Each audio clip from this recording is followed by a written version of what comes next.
Cool. So hello everybody and welcome to this webinar. Thanks so much for joining in. Really looking forward to this one. It's the last one of the year and it's definitely going to be a great session. So we're going to be talking about social media marketing, all the changes that happened through the year, of which there were absolutely loads. So just keeping track of everything that happened was really difficult.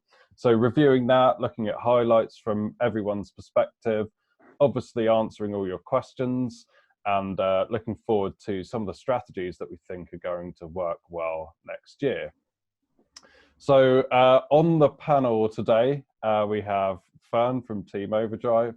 So if you don't know who we are, we're an agency. We specialize in paid media. Do drop us a note at any point if you ever want to talk about any campaigns or you need any help for next year. And that is the sales pitch over. We have Sunny from eSmart Systems, and she'll be giving you an introduction shortly, and also John Thornton from Innocent Drinks. So three very, very different backgrounds and roles within social. So excellent discussion to be had here.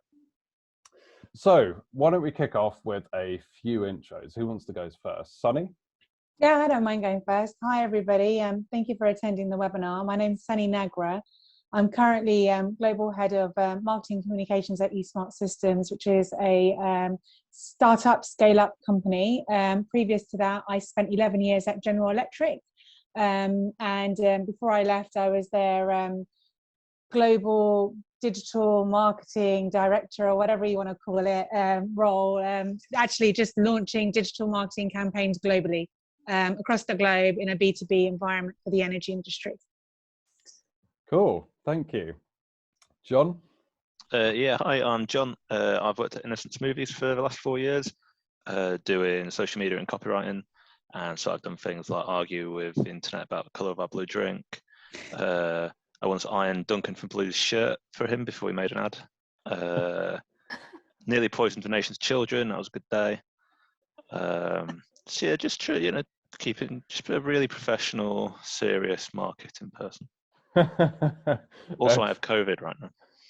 Yeah, which fun extra detail. And you're doing okay, and the fact you're still here is amazing. So thank you for joining. Fern. Yeah, hi, I'm Fern. I'm one of the account managers at Overdrive. I've got a bit of a varied background in sales and marketing. So coming to Overdrive just a little over a year and a half now, or just under a year and a half. Just helping with overall strategy, all the way from kind of optimizations to ad creations, ad copy, and general client relationships. It's been a really interesting year, kind of going through all the trials and tribulations of a varied bag of clients and how they've all been tackling everything that's been going on this year. Perfect. So yeah, once again, thank you all for joining.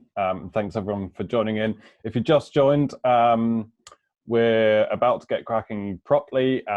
It's really cool if you guys ask your questions. We really want to hear from you. If you've got any questions for anyone on the panel or just about social media marketing in general, please do ask them.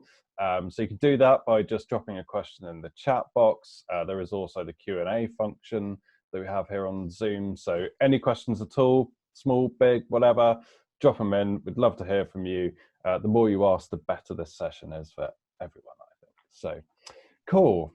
Right, so to kick off, loads of things changed this year. I think generally speaking, working digital marketing, particularly on social, being used to change is a really important thing. It's just part of the job.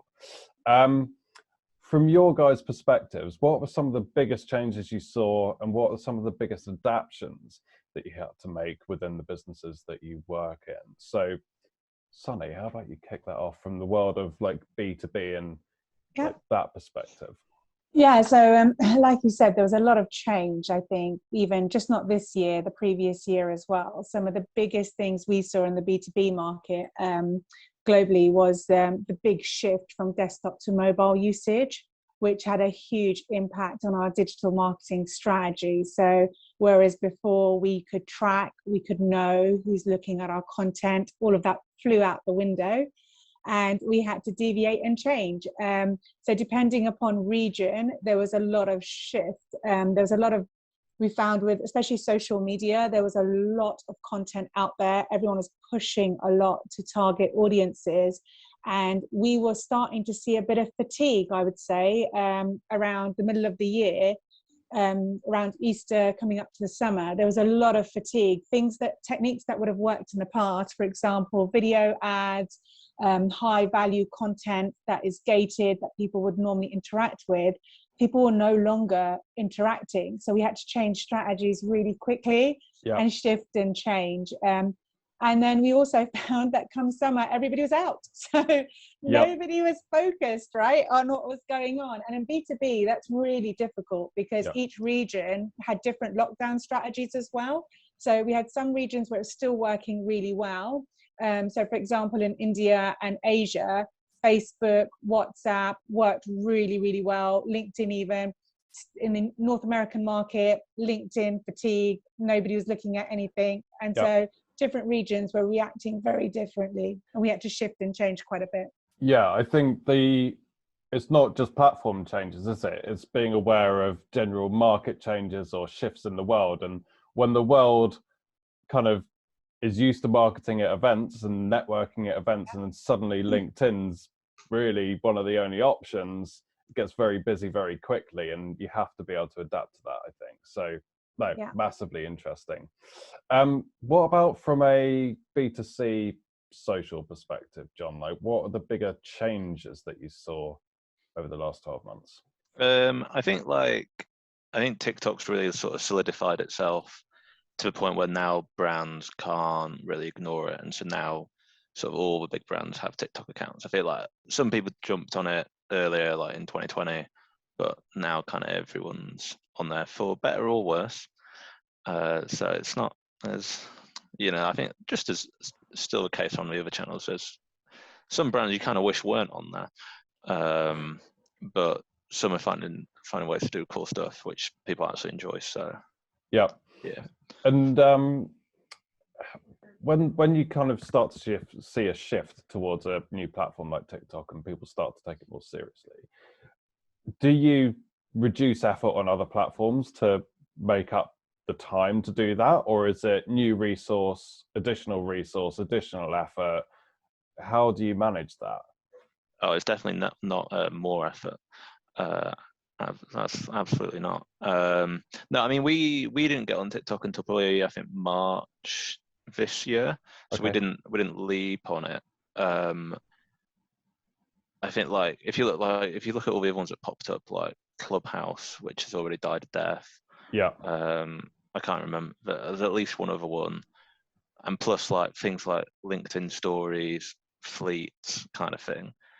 I think sometimes it's worth sort of giving it a little bit of time. And then so we didn't hire anyone new, but it did. Basically, we how like 10 years ago when social media first started and every company just gave the youngest person in their office a password because they were the only people who understood it. Like we just gave our 20-year-old apprentice our password, and off she went, and 100,000 followers in 3 months. Very embarrassing for me. Wow, that is amazing.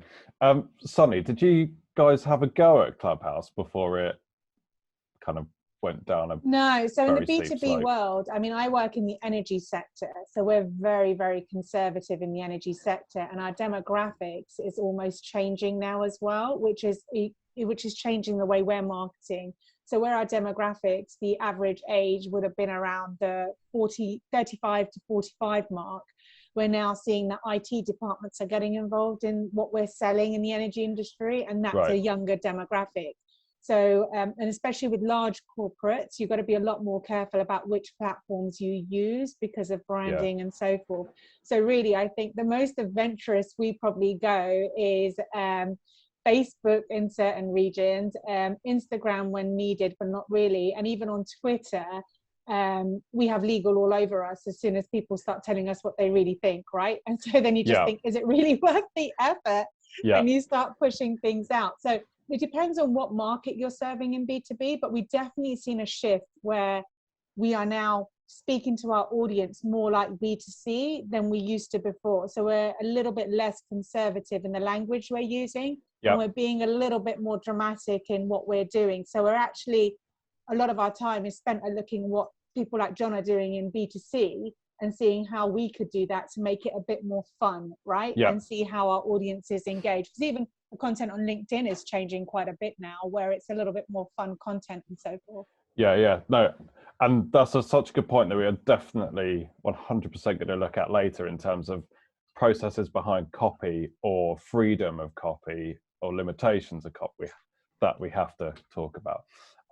Fern, paid social advertising, flipped upside down a little bit this year, then rolled around a bit, then twisted a bit, and now it's landed where it is. Yeah, and I think it's still landing. It's still kind of rolling down the hill slowly, but down the hill nonetheless. And I almost don't want to say iOS 14 because it's like got like PTSD from the from having to talk about it so much. But that it's not so much the implementation of iOS 14 that was probably one of the biggest changes. It was how the platforms responded to it as well, and how they communicated that to us as marketers. Facebook had an interesting way of rolling that out, and we were kind of preparing for it this time last year, but then there was a lot of mini rollouts, and it was Facebook must have found it quite hard to communicate. But then you had like Snapchat, for example, you had almost like a really easy to understand press release on it.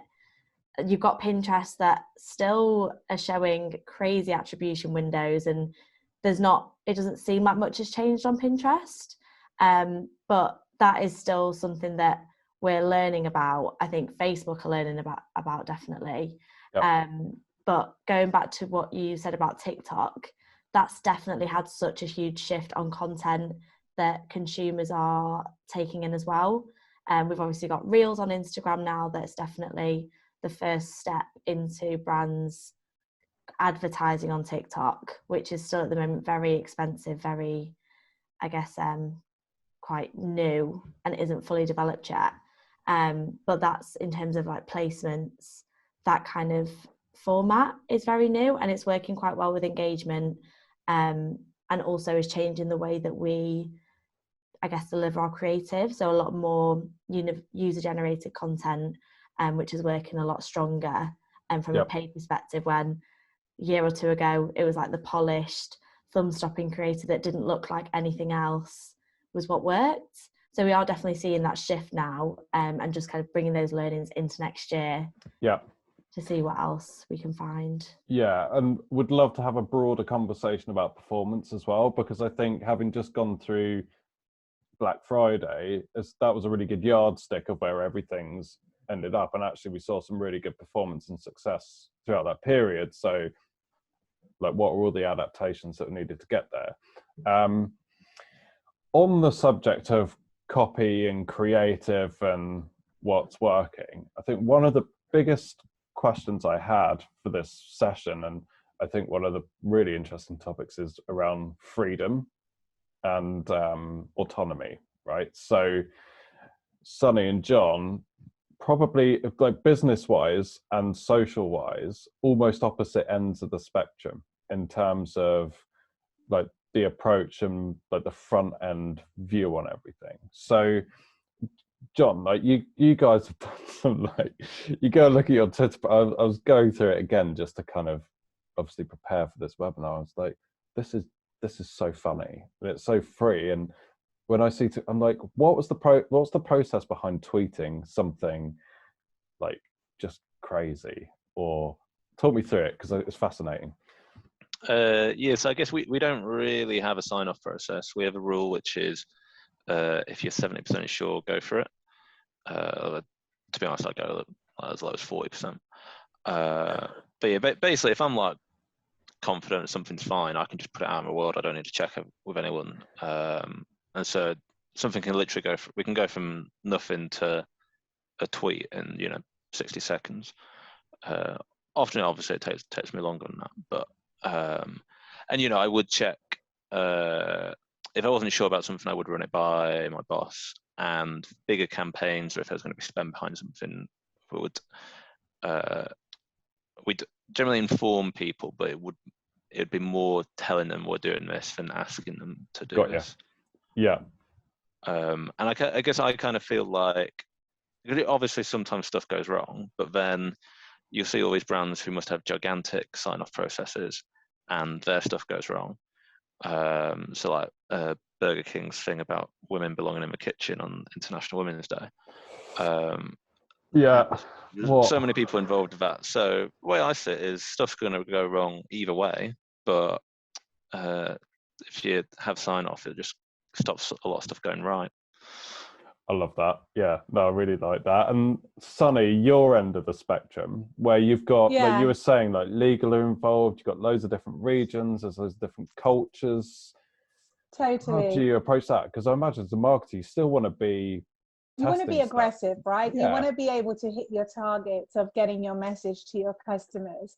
So, I mean, I ran a campaign in India where literally we were kind of saying, look, your turbine's going to be falling apart, you need to come to us. And it was borderline, like literally saying, these are the known issues we know from this manufacturer. And in the energy industry, that is as exciting as you get, right? You're right on the line of saying, you know, somebody else's turbine has an issue with it. And even with that, I was like, you know, called on quite a bit, like, are you sure? I'm like, yes, read it. And it's things like, you can't say we are the best, you have to say one of the best. And you know, there's so many restrictions, but I do think that's changing because, you know, we need to be able to communicate with the end audience of the value of what we're selling. And most of the stuff that I've been positioning is normally long lead times. So it's not something you would go and buy off a shelf. So then again, the content and the messaging, it needs to resonate. And it gets boring after a while if you can't push the boundaries a little bit and try and really hit on those things that are happening at the moment. In the energy industry with COP26, it's all about decarbonisation, digitalisation. So if you're hitting on those themes, that's good, but that also gets very tired. So in the energy industry, about 6 years ago, we had smart grid. Everything was smart grid. And then that died of death after 6 years. Unfortunately, it took us 6 years to die of death of that. And now it's all about digitalisation and decarbonisation. But yeah, I think in large corporates and any B2B organization, there's a lot of rules you need to follow. But once you've been in the industry long enough, you kind of know what those rules are and what you can and can't do. And especially discussions on Twitter and stuff, we have to be so careful, so careful. So a lot of red tape. Yeah, it's difficult. It's almost like the enemy of creativity, isn't it? But you know, you've still got to be creative in what you're doing. I think it's really interesting how people go through that. Let's do some questions. We've got some questions.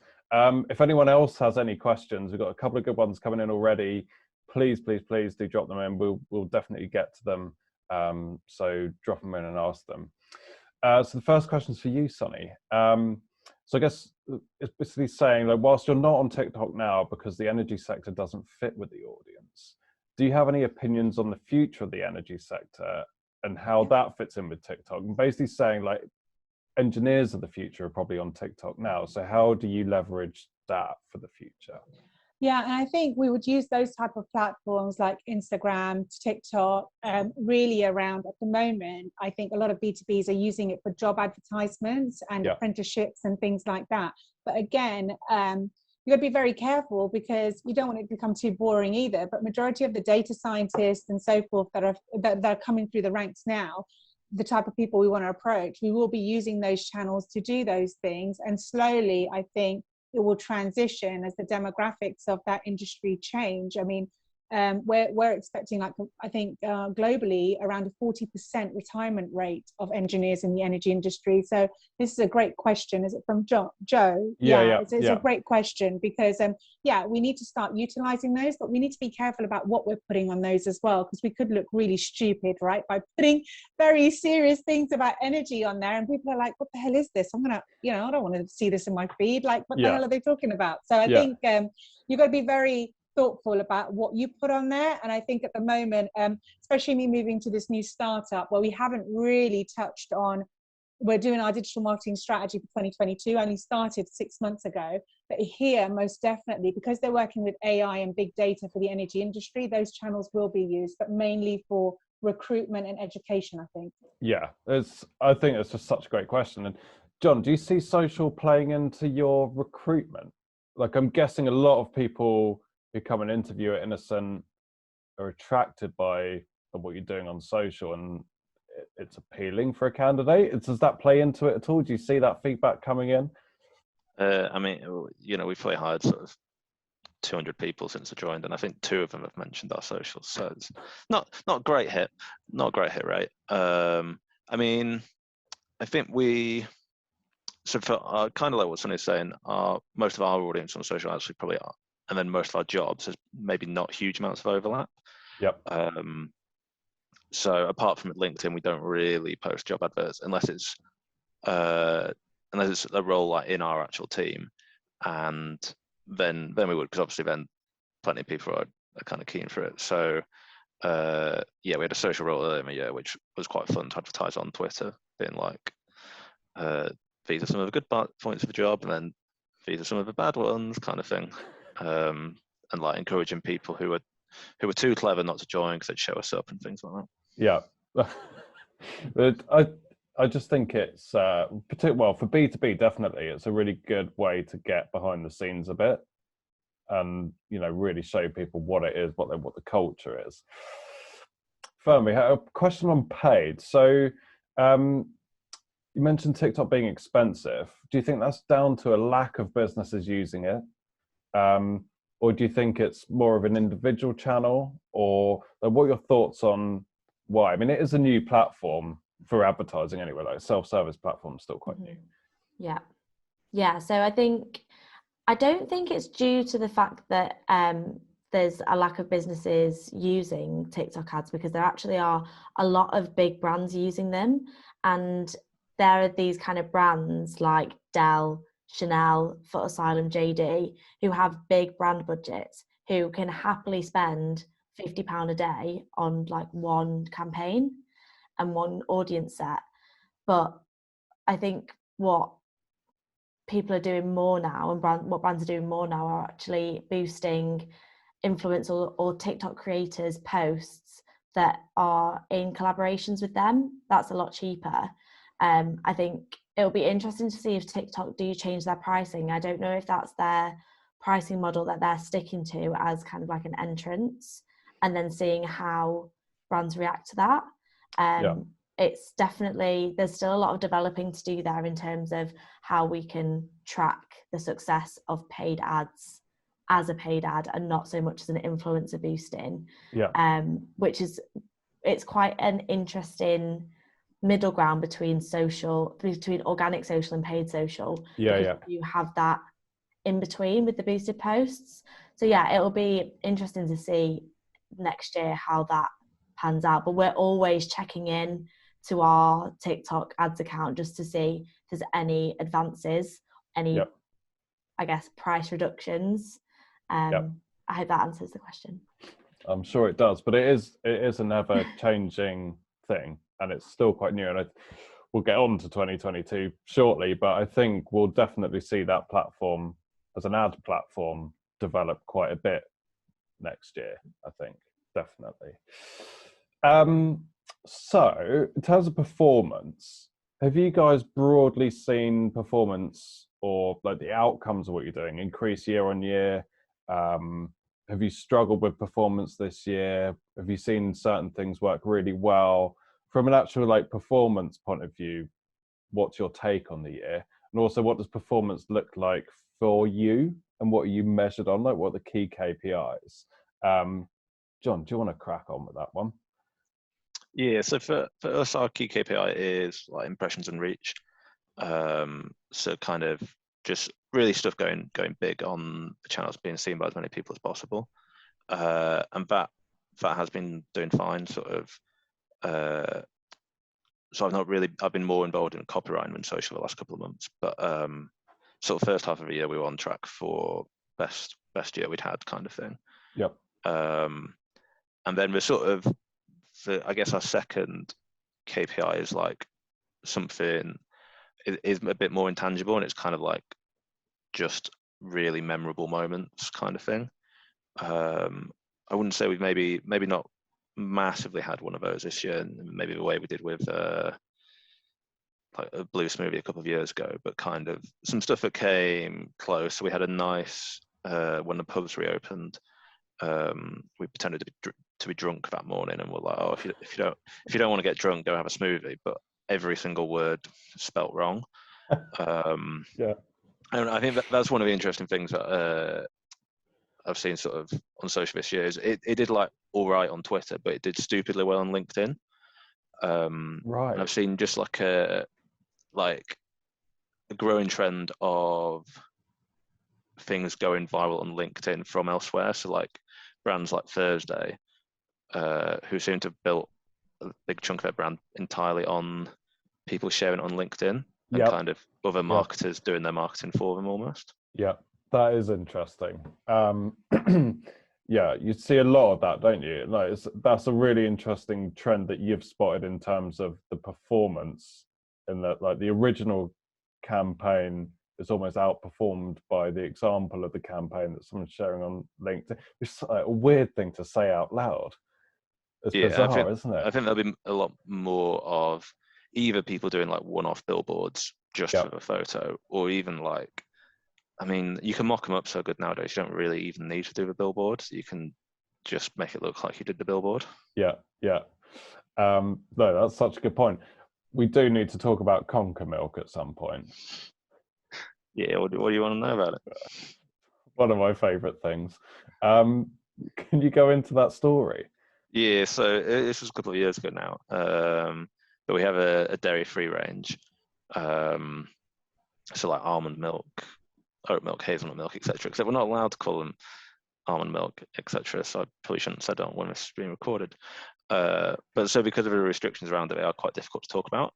And so this was like in October a couple of years ago, and so we came up with Conker milk. So like, we've milked Conkers because it was like a made-up spoof product. We're like, surely you're allowed to use the word milk for that. And so we launched that. And it turns out Conkers are poisonous, and quite a lot of people got quite cross. Either people thinking we had genuinely launched something that's poisonous, or people thinking we were joking about it, and then loads of children will be running out eating Conkers and getting poisoned.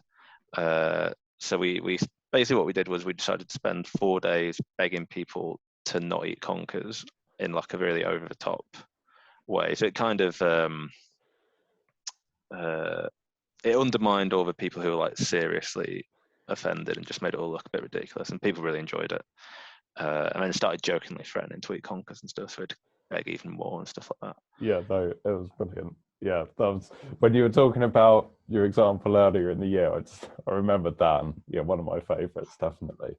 And then Sonny, like, how have you found the year in terms of like B2B social and your activity on LinkedIn? Like, did you manage to adapt as you needed to adapt, and did everything start working better, or how have you seen it? Yeah, so at the beginning of the year when I was with General Electric, we did find that, like I said, there was a lot of fatigue, and in different regions, different strategies worked.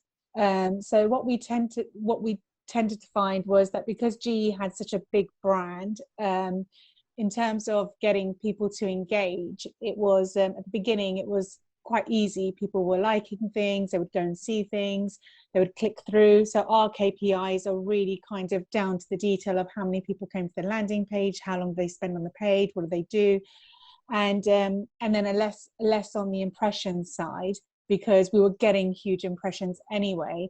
But what we did find was that like, for example, we did a video for a webinar that worked really, really well in India in English. Loads of people registered through that link. And we tried the same thing in the US, thinking the video would work, and no registrants. Wow. And we spent so much money on this video, by the way. No registrants. And the static ads worked better in the US than video. And we were like, that wasn't the case like 18 months ago, where a video would just get high registration rates. And we also found in South America, YouTube worked so well to get webinar registrations. Like, wow. we kind of said, okay, let's try YouTube. And somebody was like, oh, who's going to be looking at YouTube that wants to look at an energy webinar? Like, this has no correlation, right? But it worked really, really well. And so we were finding different channels, actually changing it up and using channels that we wouldn't normally use because it's not a channel that's worked for us in the past, was now working. Yeah. Now the shift to eSmart systems is it's a startup scale up, completely different. Nobody knows the brand. So it's new challenges, right? So just doing paid media, hoping our target audience sees the content, they may not even engage because they don't know who we are. So it's about using different strategies. It's about using a little bit like what John was saying, right? Like you're almost sort of like piggy banking on customers, piggy banking on publications to get yourself known, as events are still kind of ad hoc at the moment. Yeah, no, that makes a lot of sense. That is an interesting shift in terms of, okay, LinkedIn's a bit fatigued, but then with lockdowns and everything like that, YouTube activity shot up. Yeah. This is, great. But imagine taking that to someone saying, I'm going to spend 10K on YouTube to do this. And they're like, but we've never used it before. You've got no performance metrics for this. Oh, let's just give it a go. And it's actually very successful. And everyone's like, who thought that would work? Did you then go and try it in different markets and it didn't quite work the same? I think the sub-Sahara region really doesn't work well on YouTube at all. It's that region is very tough to crack the social market. Middle East, Facebook worked tremendously well for like webinars and so forth. And I think YouTube also worked very well in the Asia region as well. So South America and Asia is where we saw the biggest signups. Wow, excellent stuff. Well, like that's a really interesting set of kind of cases there, I think, in terms of like adapting strategies and finding new opportunities. So one question that came in was like around what the next big platform for advertising on will be next year. So do you guys have any plans? Well, I'm sure you do have any plans because you're all professionals and you will have thoroughly planned out 2022, but do you have kind of plans for what platforms will be taking the majority of your spend for next year? Will you be spending anything on anything new? What are your thoughts in terms of like social from an advertising perspective? Fern, what do you reckon? I might be biased because I do love TikTok.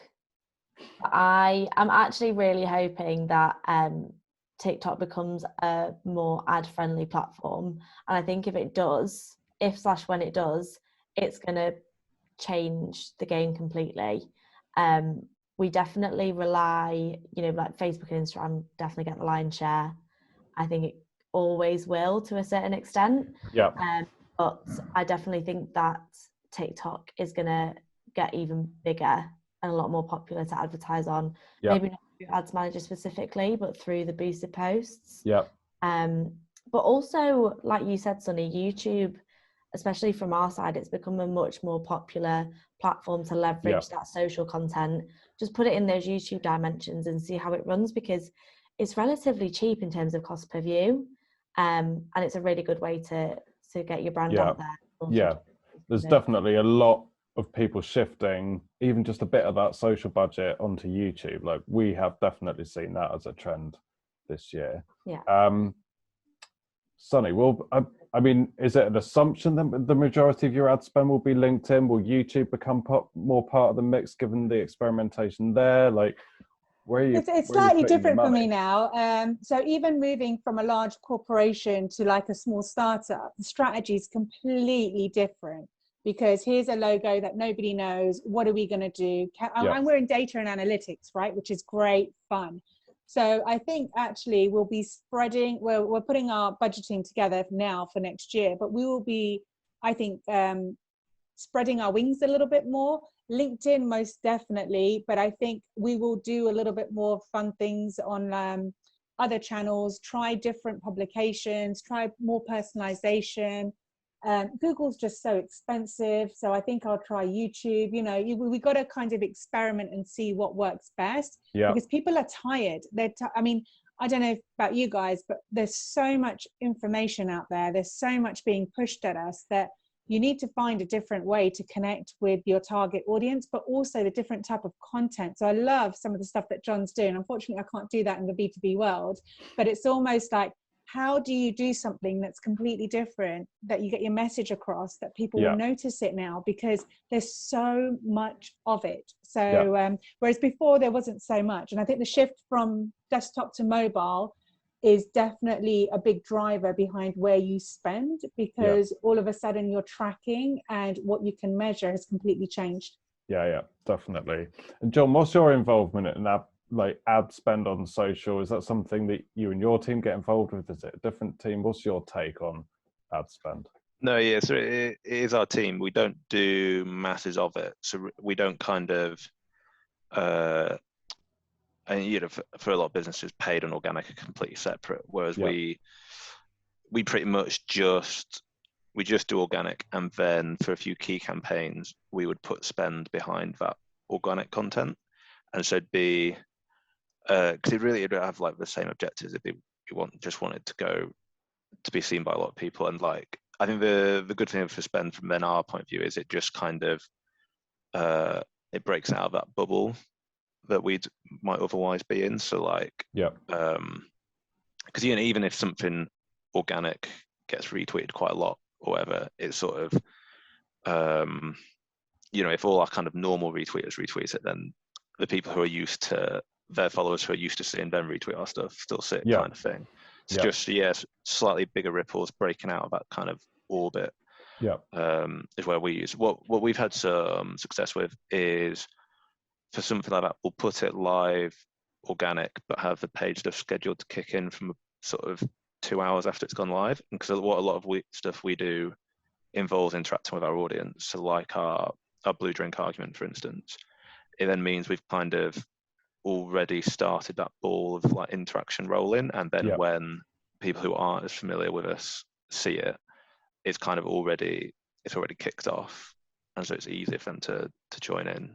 Yeah, that makes sense. Does that also play into perhaps like if you're trying to get into a new market where you don't necessarily have an organic footprint or the brand visibility, using, like exactly what you're saying, getting out that pool of organic audience a little bit? Does it play into that? Or I think so. I'm not super in the knowledge about what we do in our other markets. Okay. But I think we do run it a bit more kind of almost traditionally there, whereas more like kind of paid adverts and organic social. So a bit more just kind of like ads to get the name out there kind of thing. Cool. Excellent. Yeah, but John, I like to echo what John's saying there, because even in B2B, we tend to do organic first. So you kind of get your target audience to share and then boost, which seems to be the most cost-effective way of actually getting your message out there to get out of that ripple. So actually there's you know, that's the same as what we do in B2B as well. Because what we do find though is that if you do paid, especially on sponsored content, you get less engagement, we find, as opposed to boosting something that's been pushed organically first.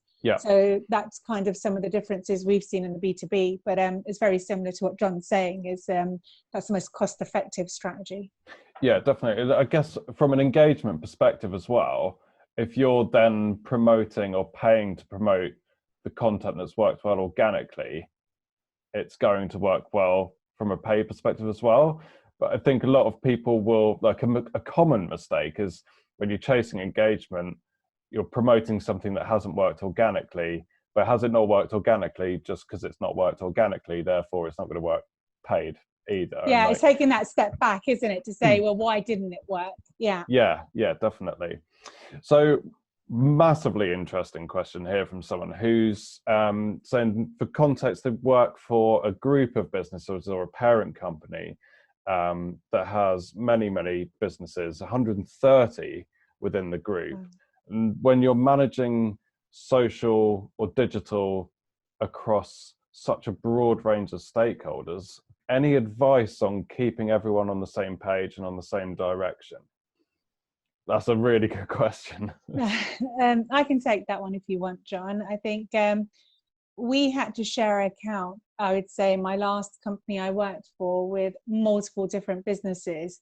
and it is very challenging to stay on the same page. The messages can deviate quite a bit. I just think having very strong processes, as they've already said they have at the parent level, but actually driving that down to have stakeholders within each of those businesses, and then processes that they have to follow. So it's almost like you're mandating that you've got to stay within these type of guidelines. So there's still freedom, but you are all singing off the same hymn sheet, because you do see it quite a lot on social, where you've got a brand and one day they're saying one thing and the next day they're saying something completely different. So I think just having champions from each of those businesses, setting up some sort of communication between those groups with those processes. But I think sometimes also having a set of rules that they've got to work within is instrumental. Because if you don't have that, why would you, right? You're just going to do what you want to do for your business and get your strategies out. Yeah, that consistency with freedom within it is so important, I think. John, do you have to oversee other teams or people in different markets to make sure that the social presence or the message and tone remains consistent? Ish. So, yeah, because we're in most countries across Europe now, but have been for like different lengths of time. So France, we've been in quite a long time, got quite a big social audience, whereas like Italy and Spain, pretty new, quite small followings. So we, in like those smaller teams, it'll be part of like the brand manager's role. It won't be a dedicated social person. So we have monthly calls like with every kind of social person across Europe. And it's usually to we show some of the posts we've done which are working, some which we did which flopped. So kind of everyone can kind of learn from both. And to be honest, a lot of the content will then, one region will go, oh, actually, we like that, we'll take it, kind of thing. Yeah. And I think I think because we've got like quite detailed brand guidelines, fairly detailed social ones, and because we sort of almost use our pages as the template for the others, then it kind of, there shouldn't be too much deviation. Kind of, it's rare for anyone to be like going really rogue. I think what's interesting is when you see companies say like, I mean, Wetherspoons now don't really have social, but they used to have a model where like those Wetherspoons then all their individual pubs, and I think some like coffee chains do, some gyms, etc. And so then every now and then there'll be like a horror story from like one of the little accounts going rogue, but that gets like the big brand name, horrible headlines. It happened to Pure Gym, didn't it? Yeah. With go on, tell the story. I think that was it was a really unfortunate one. It was during the Black Lives Matter protests last year. Yeah. And a gym tweeted what they called a 12 years a slave workout, which had a huge backfire, and it was really because the kind of the processes weren't in place for kind of, and because the person running it, I think it was just like a personal trainer. They weren't sort of a social media professional kind of thing, so they maybe didn't have the same filters that some of the rest of us would. It definitely wasn't sense checked by anyone. I think they wrote it down on one of the whiteboards in the gym as like a workout, and then posted it, and then it was kind of like affiliated with the brand. But that can happen like so often. Yeah. But then the flip side to it is that some of the M&S little stores have had like really successful like TikTok accounts with just like where it is run by the staff who are just having fun in store, and sort of has gone so much bigger and better for M&S's marketing than actual M&S, who like, and weirdly that's almost the entire flip side of it, where because M&S completely like lost the argument with Aldi because their corporate social team was so static and couldn't move and had to wait so long, whereas these little just in-store accounts were having a great time because they could just do whatever they wanted. So it kind of, like with all social, there's sort of risk and reward with any approach. Yeah. And is there a big part there in terms of just, I think, Sonny, to your point, in terms of training and boundaries and like the simplified set of core rules on what you can and can't do. Yeah, say, so I think because that's an extreme example of something going, you know, I mean, when I first joined my previous company, we had it in our contracts, and this is like 11 years ago. You are not allowed to talk on behalf of the company, blah, blah, blah, in no other way. And you literally, it's part of your contract. And as digital took off and as things changed, they couldn't enforce that anymore because you're infringing on people's rights, right, to use social platforms just because they work for your organization. So they leveled up on the rules a little bit. So you could now like post and you could, you know, say things as an employee of an organization. But I think especially for especially for businesses, it's such a huge risk because it just takes one bad tweet or one misinformed message, and that's associated with your brand. I know they always say no PR, all PR is good PR, but it gets to the point where legal get involved and no longer good PR. So I think there needs to be training to be had, I think, within organizations to kind of educate people. There's a lot of people that don't want to be associated with their companies on their social accounts. So when we send things out, we say this is optional if you want to like, share, or do whatever. Do you have to, I think education is key here.